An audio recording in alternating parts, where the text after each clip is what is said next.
Show niyanig ang online world. Netizens lalong umanga sa aktres.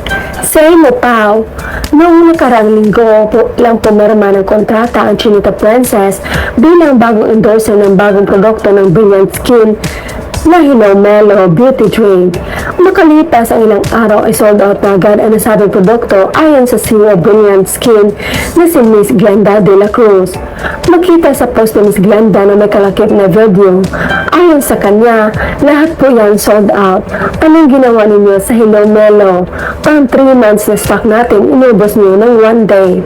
Kakaiba ang beauty drink na ito. Kim Chiu, niyanig mo ang online world. Pati netizens nagulat, komento nga nila.